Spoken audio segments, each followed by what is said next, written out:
हाँ तो प्यारे बच्चों, कैसे हो आप लोग। उम्मीद है कि आप लोग अच्छे होइएगा और मन लगा के पढ़ाई करते होइएगा। आज के इस वीडियो को बनाने के पीछे का मकसद मेरा क्या है बच्चों, आपके गणित को मजबूत कर देना।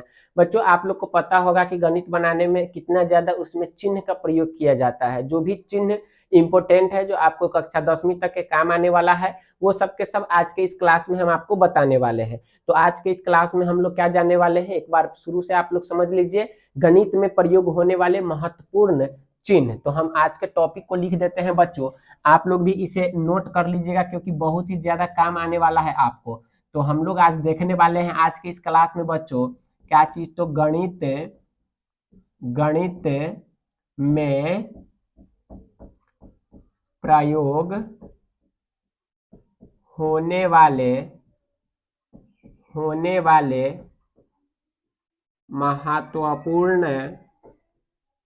महत्वपूर्ण चिन्ह बच्चों, और इसकी संख्या 50 तक भी जा सकती है। तो 50 महत्वपूर्ण चिन्ह जो आपके गणित में प्रयोग होता है। आप जब चिन्ह जान जाओगे तो जब उसे देखोगे तो आपको पहचान हो जाएगा कि यह चिन्ह का नाम क्या है। तो जब चिन्ह पहचान हो जाएगा तो आपका सवाल भी बन जाएगा बच्चों, ठीक है। तो चलिए सबसे पहले आपको हम बता दें, आप लोग को पता भी होगा बच्चों क्या चीज के जोड़ का चिन्ह क्या होता है, ठीक है। कुछ टॉपिक है हम लिखते जाते हैं, बाद में चिन्ह बता देंगे। जोड़ का हम आपको बताने वाले हैं, घटाव का चिन्ह बताने वाले हैं, तीसरा में किस चीज का चिन्ह, तो गुना का चिन्ह बताने वाले हैं। और क्या होगा बोलिए, जी भाग का चिन्ह बताने वाले हैं। उसके बाद में क्या बताने वाले हैं, तो बराबर, यानी कि बराबर का चिन्ह बताने वाले हैं आपको आज, बराबर का। उसके बाद छठा में देखें तो बराबर नहीं का चिन्ह बताने वाले हैं। फिर उसके बाद में आपको हम बताएंगे बड़ा का चिन्ह क्या होता है। उसके बाद में बताएंगे छोटा का चिन्ह क्या होता है, यानी कि बड़ा छोटा का चिन्ह किस तरह से आप लिखोगे। 9वें नंबर पे हम आपको बताएंगे बड़ा या बराबर का चिन्ह, बड़ा या बराबर का चिन्ह। उसके बाद 10वें नंबर पे हम आपको बताएंगे छोटा छोटा या बराबर का चिन्ह, छोटा या बराबर का चिन्ह।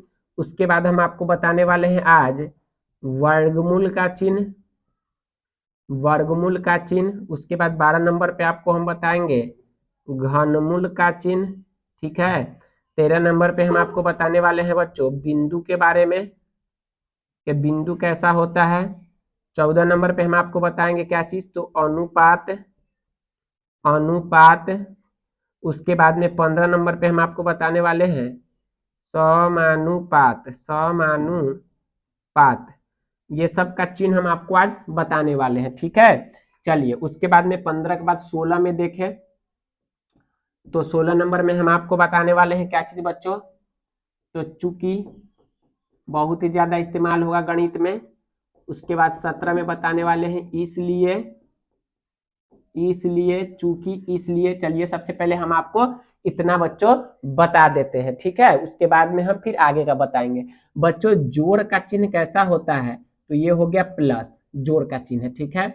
उसके बाद ये हो गया आपका घटाव, गुना का चिन्ह, ये आपका गुना का चिन्ह हो गया। भाग का चिन्ह पूछे तो आप ऐसे लिखना, भाग का चिन्ह ऐसे लिखना।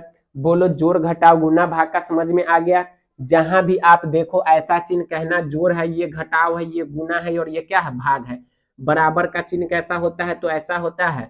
और बराबर नहीं का चिन्ह कैसा होता है, बराबर लिख के काट देगा बच्चों, ठीक है। चलिए बड़ा का चिन्ह देखे तो देखिए जिसके तरफ मुंह खुला रहेगा वो बड़ा होता है, और जिसके तरफ मुंह बंद रहेगा वो छोटा होता है, ठीक है। बड़ा या बराबर, तो पहले आप बड़ा का चिन्ह लिख लीजिए, नीचे एक लकड़ी दे दीजिए, ये हो जाएगा बड़ा या बराबर का चिन्ह। उसके बाद में हम देखते हैं कि छोटा या बराबर कैसा होता है, तो पहले आप छोटा लिख लीजिए, उसके नीचे एक लकड़ी दे दीजिए, ये हो गया आपका छोटा या बराबर का चिन्ह। वर्गमूल का चिन्ह कैसा होता है बच्चों, तो ये आपका वर्गमूल का चिन्ह हुआ, या फिर आप इसको ऐसे भी लिख सकते हो, ठीक है। उसके बाद में घनमूल का देखें तो घनमूल का चिन्ह ऐसा होता है। बिंदु देखें तो बच्चों एक एक बुनका इसे रख देंगे तो ये बिंदु हो गया, ठीक है। अनुपात देखे तो एक बुनका ऊपर और एक बुनका नीचे, तो ये क्या हो गया आपका अनुपात हो गया, ठीक है। समानुपात में क्या होगा, तो देखिए एक बुनका यहाँ एक बुनका यहाँ, तो दो हुआ, और उसके बाद में ऐसे। तो जब चार बिंदु देखे एक साथ इस तरह से तो आप समझ जाना समानुपात है। दो गो बुनका दिखे तो समझ जाना कि अनुपात है, और एगो दिखे तो समझ जाना कि बिंदु है। उसके बाद में चूकी में क्या होता है बच्चों, तो दो बिंदु ऊपर होता है और एक बिंदु कहाँ होता है, तो नीचे होता है। इसलिए में देखे तो क्या होगा, एक बिंदु ऊपर होगा और दो बिंदु कहाँ होगा, तो नीचे हो गया। ये आपका क्या हो गया, तो चूंकि और इसलिए हो गया। फिर हम लोग चलते हैं कुछ अंदर, तो 17 के बाद 18 नंबर में देखे बच्चों, तो 18 नंबर में क्या आ जाएगा आपका, तो आप लोग जानते हो क्या चीज की, छोटी कोष्ठक का चिन्ह कैसा होता है, छोटी कोष्ठक का चिन्ह कैसा होता है आपको ये पता होना चाहिए। और उसके बाद में आपको पता होना चाहिए क्या चीज बच्चों, तो मझली कोष्ठक, क्या पता होना चाहिए, मझली मझली कोष्ठक का चिन्ह पता होना चाहिए आपको। उसके बाद में आप जानिए किस चीज का, तो मझली के बाद में क्या आता है बच्चों, तो बड़ी कोष्ठक, क्या आता है, बड़ी कोष्ठक आता है। तो लीजिए बड़ी कोष्ठक का भी चिन्ह हम आपको बताएंगे। उसके बाद में 21 नंबर में देखें तो एक आता है रेखा कोष्ठक, क्या आता है, रेखा कोष्ठक, तो इसका भी चिन्ह हम आपको बताने वाले हैं। 22 नंबर में हम आपको बताएंगे कि रेखा क्या होता है, रेखा क्या होता है। उसके बाद में बताएंगे किरण क्या होता है, किरण क्या होता है। उसके बाद में हम आपको बताएंगे कि रेखा रेखा खंड कैसा दिखता है ना। उसके बाद में हम आपको बताएंगे कि कोण कैसा दिखता है, कोण कोण का चिन्ह कैसा होता है। 26 में हम आपको बताने वाले हैं क्या चीज बच्चों, तो कोण के बाद में हम आपको बताएंगे कुछ आकृति भी आपको पहचानने का सिखाएंगे बच्चों आज। तो त्रिभुज के बारे में हम देखने वाले हैं कि त्रिभुज का चिन्ह कैसा होता है ना। उसके बाद 27 में देखें तो आपको बताएंगे हम बच्चों क्या चीज कि वर्ग का चिन्ह कैसा होता है ना। 27 के बाद 28 में हम आपको बताने वाले हैं कि चतुर्भुज का चिन्ह कैसा होता है, चतुर्भुज कैसा होता है बच्चों। 29 में हम आपको बताएंगे कि वृत्त कैसा होता है, वृत्त बच्चों। उसके बाद 30 में देखें तो वृत्त के बाद में हम आपको बताएंगे क्या चीज, तो शंकु के बारे में बताएंगे कि शंकु कैसा होता है, ठीक है। तो चलिए इन सबको हम बता देते हैं बच्चों। यदि कहीं पे आपको इस तरह का चिन्ह देखे तो समझ जाना कि यहाँ पे छोटी कोष्ठ लिखा हुआ है, ठीक है। उसके बाद मझली कोष्ठ कैसा दिखता है, तो मझली कोष्ठ इस तरह का होगा लिखा हुआ, आप समझना कि वो मझली कोष्ठ है। बड़ी कोष्ठक कैसा होगा, तो बड़ी कोष्ठक इस तरह से लिखा रहेगा, तो आप समझना ये बड़ी कोष्ठक है। अच्छे से लिख देते हैं इसको ताकि आप भी अच्छे से इसे उतार सके, ठीक है। ये बड़ी कोष्ठक है। रेखा कोष्ठक बस इतना ही रहेगा, एगो लाइन रहेगा। रेखा कैसा दिखता है बच्चों, तो रेखा देखिए दोनों तरफ उसके तीर लगा होगा इस तरह से, वो रेखा होगा। किरण में क्या होगा बच्चों, तो किरण में एक ही तरफ तीर लगा रहेगा। रेखा खंड बस एगो लाइन हो गया, इसमें कोई तीर नहीं होता है। उसके बाद में देखिए कोण, तो कोण आपका कुछ इस तरह से रहेगा बच्चों, आप समझ जाना कि वो कोण है ना। उसके बाद में देखते हैं त्रिभुज, तो त्रिभुज कैसा दिखेगा बच्चों, ये आपका त्रिभुज हो गया। जिस आकृति में तीन भुजा हो, है ना, यानी कि तीन भुजाओं से बंद आकृति को क्या कहते हैं बच्चों, तो हम लोग त्रिभुज कहते हैं। उसके बाद में यदि देखें वर्ग, तो वर्ग कैसा होगा, इसका चारों भुजा क्या होता है बच्चों, बराबर होता है, तो ये आपका वर्ग हो गया। उसके बाद में चतुर्भुज देखे तो बस चार गो भुजा होना चाहिए, वर्ग भी एक प्रकार की चतुर्भुज है क्योंकि उसमें चार गो भुजा है, तो ये चतुर्भुज हो गया। वृत्त देखे तो बस एगो सिक्का की तरह गोल पार दीजिए, वृत्त हो गया, ठीक है। और ये वृत्त का क्या हो गया, तो केंद्र हो गया। उसके बाद में शंकु देखे तो शंकु आपका कैसा होगा बच्चों, तो शंकु आपका ये हो गया टोपी, है ना। तो शंकु का चिन्ह इस तरह से हो गया, ठीक है। तो आप लोग क्या कीजिए, पहले इतना को नोट कर लीजिए, फिर हम आगे की जो बात है उसे हम आपको बताएंगे बच्चों, ठीक है। 30 हमने बता दिया है, 20 अभी और बताएंगे तो हो जाएगा 50। इससे आपको क्या होगा कि गणित बनाने में बहुत ही ज्यादा मजबूती मिलेगी बच्चों, है ना। तो चलिए हम इसको क्लीन कर देते हैं, आप लोग इसका स्क्रीनशॉट ले लीजिए या फिर वीडियो को रोककर लिख लीजिए, फिर आप आगे की जो लिखाएंगे आप उसे नोट करना। तो चलिए हम इसको मिटा देते हैं। तो टोटल 30 हो चुका है, 31 से हम लोग चलेंगे, है ना। तो चलिए इधर वाले को हम हटा ही देते हैं पूरा। चलिए ये हो गया, कहानी खत्म।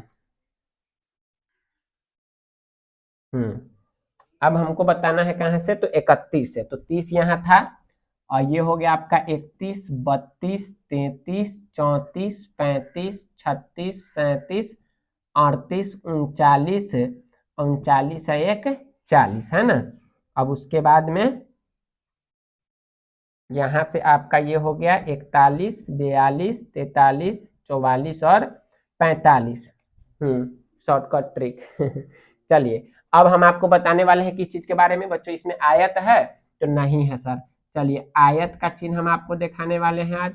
आयत आयत किस तरह से होता है, तो देखिए आयत होगा आमने सामने का भुजा उसका क्या होगा, बराबर होगा। वर्ग में चारों भुजा बराबर होता है, आयत में आमने सामने का भुजा बराबर होता है। उसके बाद में हम आपको दिखाएंगे आज घन का चिन्ह कैसा होता है। तो बच्चों देखो घन बनता है वर्ग से, तो आप पहले एक वर्ग बना लेना इस तरह से, ठीक है। उसके बाद बीच से एक वर्ग इस तरह से बनाना सीख लो, बनाने का घन कैसे बनता है, बहुत ही ज्यादा काम आने वाला है आपको। तो इस तरह से बीच से एक वर्ग बना देंगे, फिर हम इसको मिला देंगे, देखिए मिला दिए, फिर हम इसको भी मिला देंगे, ये भी मिल गया, फिर ये दोनों कोना को मिला देंगे, फिर ऊपर से ये दोनों कोना को मिला देंगे। ये आपका बना क्या चीज बच्चों, घन। लेकिन अब हम आपको सिखाने वाले हैं घनाभ किस तरह से बनाए। तो बच्चों आपको हमने बताया कि घन जो होता है वह किस चीज से बनता है, तो घन बनता है वर्ग से। घनाभ कैसे बनेगा, तो घनाभ बनेगा आयत से। तो चलिए आयत बना दीजिए इस तरह से, आयत बना दिए, बीच से एक और आयत बना लीजिए इस तरह से। चलिए बना दिए, बहुत अच्छा। अब इसको मिला दीजिए, इसको मिला दीजिए, फिर इस कोना को मिला दीजिए, और फिर उसके बाद में इस कोना को मिला दीजिए, ये आपका बन गया घनाभ। तो घन घनाभ आयत ये सब हो गया ना। उसके बाद एक चित्र और हम आपको बताएंगे बच्चों, बेलन है ना। बेलन किस तरह से बनता है, तो बेलन बनता है आपका, बेलन ये देखिए खड़ा बेलन हम बना देते हैं, ये हो गया 2 पाई। उसके बाद में ये लीजिए आपका क्या हो गया, ये हो गया बेलन, ठीक है। बच्चों यदि लंब पूछे, लंब का चिन्ह कैसा होता है, लंब, तो आप क्या करना, ऐसे लिख देना उल्टा टी, ठीक है। ये आपका लंब हो गया। उसके बाद देखते हैं क्या है, लंब के बाद यदि आपसे पूछे बच्चों समांतर, क्या पूछे, समांतर, तो समांतर का चिन्ह कैसा होता है बच्चों, तो समांतर का चिन्ह होता है 2 पाई इस तरह से अगर दिखे कहीं पे, तो आप समझ जाना कि इसका मतलब क्या होता है, तो सर ने बताया था कि समांतर होता है। चलिए आगे चलते हैं अगले टॉपिक पे। तो समांतर हो गया। यदि बच्चों आपसे पूछे प्रतिशत, इसको कैसे भूल सकते हो, बहुत इंपॉर्टेंट है प्रतिशत। तो आप एक तिरछा लाइन देके इसको क्या कर दोगे, एक जीरो ऊपर एक जीरो नीचे कर दोगे, ये हो जाएगा आपका प्रतिशत। उसके बाद में देखें तो और क्या पूछ सकता है आपसे, आपसे पूछेगा डिग्री, बहुत ज्यादा फायदा होने वाला है डिग्री का। बच्चों किस डिग्री जो होता है वो बस एक जीरो इस तरह से होता है, ठीक है। डिग्री को हम लोग हिंदी में अंश कहते हैं, बहुत कम लोग जानते हैं इस बात को, आप जान जाइए, ठीक है, अंश कहते हैं। अब जैसे किसी चीज का डिग्री लिखना हो, तो आप मान के चलिए एबीसीडी में से कोई एक ले लिए ए, और ए का डिग्री लिखना है तो इस तरह से देंगे, ठीक है। ए पर डिग्री यानी ए डिग्री, इसको क्या पढ़ेंगे, ए डिग्री। अब जैसे कोई अंक लिखना है, संख्या, तो संख्या लिखना है, मान के चलिए 60 लिख दिए, इस पर अगर इस तरह से चढ़ा दिए तो हो गया 60 डिग्री। अच्छा बच्चों क्षेत्रफल अगर लिखना रहे, क्षेत्रफल, तो क्षेत्रफल को आप कैसे लिखोगे, क्षेत्रफल को लिखोगे ए आर यानी कि एरिया, या फिर आप छोटा वाला एबीसीडी में से भी ए आर लिख सकते हो सवाल बनाते टाइम। क्षेत्रफल जहां लिखना रहे तो शॉर्टकट में आप ये भी लिख सकते हो। बात समझ में आया कि नहीं आया। अच्छा उसके बाद यदि हम बात करें आपसे बच्चों, तो आप लोग जानते हो एक चीज, क्या चीज, कि एरिया में एरिया आगे मतलब कि एरिया आ गया तो अब एक आयतन भी होगा कुछ, क्षेत्रफल के बाद में आयतन। तो आयतन को कैसे लिखोगे, तो आयतन को लिखना, आयतन, आयतन को लिखना वॉल्यूम कहते हैं इसको, तो VOL लिख के आप काम चला सकते हो, ठीक है। वॉल्यूम यानी कि VOL आयतन होता है। उसके बाद यदि हम आपसे बात करें अगले चीज की, तो आप जानोगे किस चीज के बारे में, तो लगभग समान, लगभग किस चीज के बारे में, समान, यानी कि कोई भी चीज लगभग, लगभग समान है बच्चों, लगभग समान है, तो उसका चिन्ह आप कैसे दोगे। तो देखो लगभग समान का चिन्ह क्या होता है बच्चों, ये आयतन है, ये एरिया का है, याद रखना। तो लगभग समान का चिन्ह होता है, लीजिए ये हो गया लगभग समान का चिन्ह, ठीक है। चलिए अगर आपसे पूछे किस चीज के बारे में बच्चों, समरूप, ये भी आपको यूज होने वाला है। समरूप का चिन्ह कैसा होता है, तो बस एक चिड़िया उड़ा दीजिए, समरूप हो गया। 2 चिड़िया उड़ा दीजिए, लगभग समान हो गया, है ना। उसके बाद में अब सर्वांगसम के बारे में जान लीजिए, ये भी काम आएगा, सर्वांगसम, सर्वांग सम, ये आपका लिखा गया सर्वांग सम, और इसका चिन्ह क्या हो गया, तो बराबर पहले लिखिए इस तरह से, और उसके बाद में ऊपर एक और चिड़ै उड़ा दीजिए आप जैसे समझिए, तो उसे हम लोग क्या कहेंगे, सर्वांग सम कहेंगे। इतना बात यदि समझ में आ गया हो तो आप लोग बताइए। तो फिर हम आपको एक नया चीज बताएंगे बच्चों। उससे पहले हम इधर को जो लिखे हुए हैं उसको साफ कर देंगे। बताइए इसमें कोई प्रॉब्लम नहीं ना है। चलिए 43 तक इधर रहने देते हैं, 44 से हम इधर लिखेंगे। और इसको नोट कर लिया होगा आपने। चलिए हम इसको मिटा देते हैं। बच्चों गणित में क्या होता है ना कि बहुत सारा कुछ आप जानते ही नहीं हो, इसलिए आपसे सवाल नहीं बनता। ये चिन्ह नहीं जानोगे तो फिर आप इसका इस्तेमाल कैसे करोगे, है ना। तो चिन्ह जानना जरूरी है, इसलिए आज ये डे फर्स्ट है। हम आपको बहुत सारा वीडियो गणित पर बनाएंगे और आपके गणित को क्या करेंगे तो बहुत ही स्ट्रांग बना देंगे। तो आपका काम यह है कि आप लोग रेगुलर वीडियो देखिए और चैनल को सब्सक्राइब नहीं किया बच्चों तो सब्सक्राइब भी कर दीजिए ताकि हम आपसे जुड़े रहे, ठीक है। चलिए अब हम कुछ संकेत अक्षर की बात करेंगे बच्चों कि किस तरह से हम आपको ग्रीक अक्षर बताने वाले हैं, उसको आप समझिए, ठीक है। कुछ ग्रीक अक्षर होता है जिसका आपको गणित में यूज होगा, इसको हम लोग बोलते हैं ग्रीक अक्षर बच्चों, ठीक है। ग्रीक अक्षर यानी ग्रीक भाषा से आया हुआ है। चलिए तो 43 के बाद में कुछ 44 हो गया हमारा, 45 हो गया, 46 हो गया, 47, 48, 49 और क्या तो 50 बच्चों, ठीक है। चलिए तो आप जानिएगा अब क्या चीज ग्रीक अक्षर के बारे में। तो ग्रीक अक्षर में क्या होता है बच्चों, अल्फा क्या होता है, अल्फा इसका यूज होगा गणित में, है ना। बीटा, अल्फा बीटा गामा ये सब आपको आना चाहिए। अल्फा बीटा गामा, डेल्टा बच्चों डेल्टा का यूज होगा, है ना। तो अल्फा बीटा गामा डेल्टा। उसके बाद में आप लोग जानोगे बड़ी सिग्मा, बड़ी सिग्मा, छोटी सिग्मा भी होता है लेकिन आपको जो यूज होगा हम वही बताएंगे बच्चों, बड़ी सिग्मा। उसके बाद में आप जानोगे किस चीज के बारे में तो एक जानोगे फाई, इसका भी इस्तेमाल कहीं कहीं पे आ जाएगा। और एक जान लो पाई, पाई को तो भूलो ही मत, बहुत इंपॉर्टेंट। अल्फा किस तरह से होता है तो ऐसे लिखोगे तो अल्फा, बीटा ऐसे लिखोगे बीटा, और गामा ऐसे लिखोगे तो गामा, ठीक है। Alpha beta gamma. डेल्टा कैसे होता है बच्चों तो ये आपका हो गया डेल्टा, है ना। अब बड़ी सिग्मा कैसे होता है तो बड़ी सिग्मा आप ऐसे लिखना, ये हो गया आपका बड़ी सिग्मा, सांख्यिकी में पढ़ोगे। फाई क्या होता है तो फाई इस तरह से लिख के और ऐसे काट दोगे तो क्या हो जाएगा, ये फाई हो जाएगा। और उसके बाद में पाई कैसे होता है तो पाई आपका ये लीजिए आपका पाई हो गया, है ना। एक चीज और जान लीजिए, ठीक है। वो आप लोग जान लीजिए क्या चीज बच्चों, थीटा बहुत यूज होने वाला है, इसका अंतिम में आया है। तो थीटा होता है आपका इस तरह से, ठीक है। तो लीजिए अल्फा बीटा गामा डेल्टा बड़ी सिग्मा फाई पाई और थीटा। तो बच्चों थीटा को भूलना मत, sine theta cos theta 10th में पढ़ोगे तो वहां इसका इस्तेमाल होगा कोण को दर्शाने के लिए। तो बताइए आपने पूरा चिन्ह देख लिया, टोटल हमने बता दिया 50, एक थीटा 51 चिन्ह हमने बता दिया।